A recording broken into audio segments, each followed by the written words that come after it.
Hey everyone, it's Natch here doing another review for games and how getting 100% by completing the trophy list can help your mental fitness.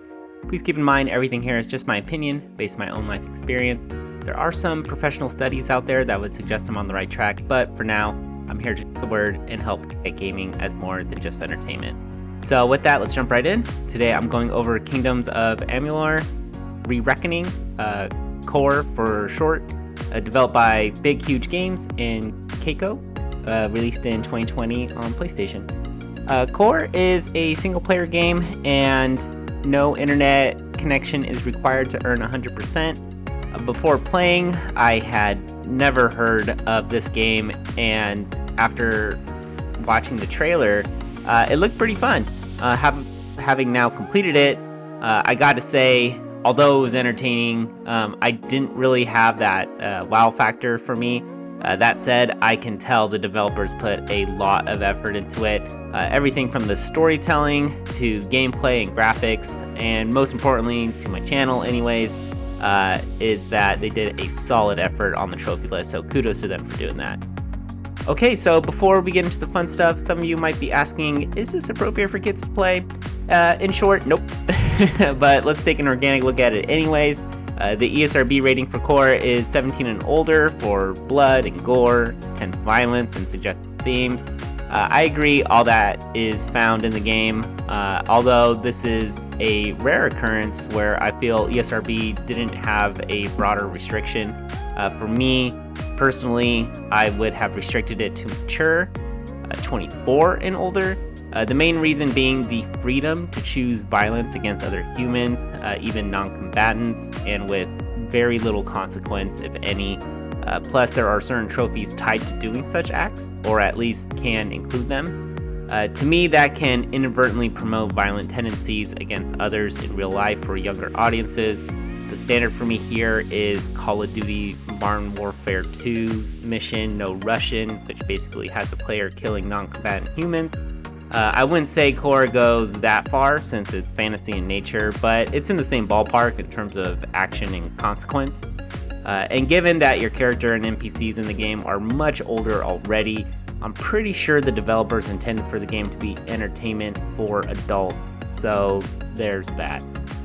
Alright, so now you may be wondering just how long will this take to get 100%? Well, to be honest, a lot of that will depend on the skill set of the player.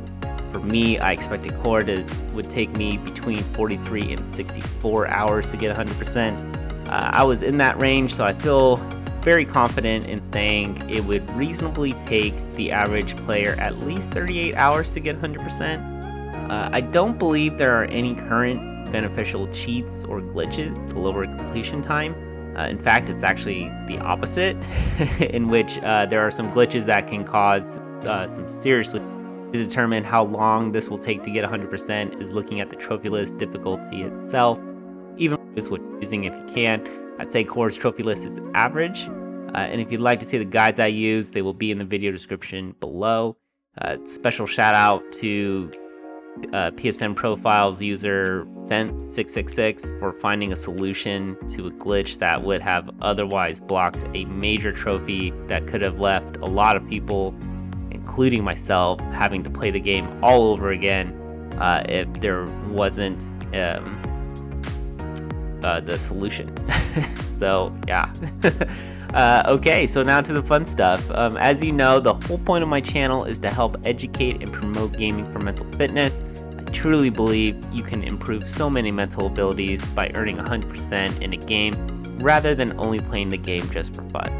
For Core, I'd say its trophy list mostly improves mental endurance, at least for me anyways. And look, to me, good mental endurance is one of the most important mental abilities, as it is so crucial to your success.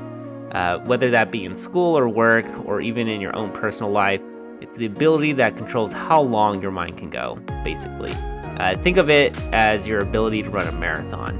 And you know it's never easy to push through when you're already feeling exhausted, when your mind can't take anymore and just starts shutting down. So being able to improve your brain's stamina by playing this game really is a great way to do mental fitness. The trophy that best highlights this is Gatekeeper, which requires you to close all 25 chaos portals in the game. Essentially, it sounds simple enough until you realize that each gate found in the game has between 2 and 5 portals that need to be closed just to open any given gate. And then when those are actually closed, and the gate is ready to be closed, you must actually go in it and clear out a random dungeon. Definitely takes a while and is very repetitive.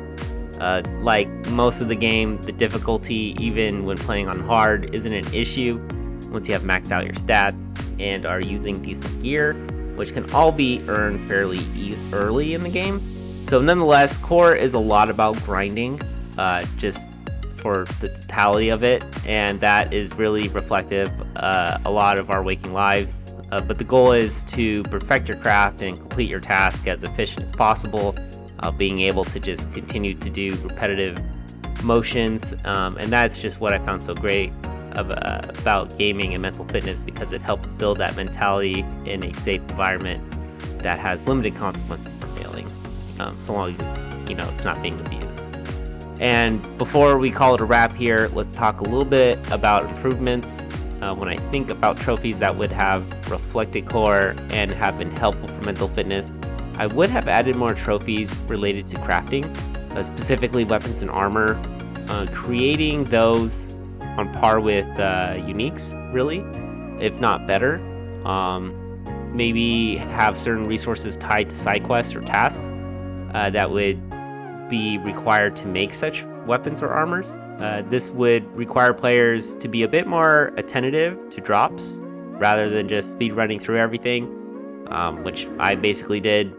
For the same reasons, I also think it would have been great had they added more set piece bonus related trophies. The only ones are tied to the DLC, but again, it's just something to keep more players engaged.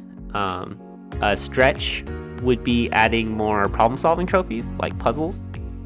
I know it isn't a staple of the game, but it definitely had the setup to do it, to add a new challenge to the game, which I felt would have been pretty creative for the developers, or at least allow developers to be, a little bit more creative within the game that they were intending to make, which wouldn't have been too much of a, stretch or, take away from what they were aiming to accomplish with the game. Those are all things for developers to think about for sequels and new series. Okay, that's a wrap. Again, I recognize a lot of effort was put into making this game. Kudos again to the developers. I would recommend playing it if you're looking to build mental endurance. And if you have any questions about this game or mental fitness, or just want to share your experience with core, feel free to leave a comment or message me. I will do my best to answer any questions in a reasonable time. Alright everyone, that's another review in the bag. If you want to watch me play live and even join in on my multiplayer games, then follow me on Twitch. If you'd like to hear more about mental fitness, my game previews and initial impressions, then go on over and follow my Instagram. If you'd like to help choose what games I should play next, or guess how long my next game will take, you can do that over on X. That's where I do my polls, so keep a lookout there. Finally, as always, thanks for watching, and I'll see you all on the next video. Bye!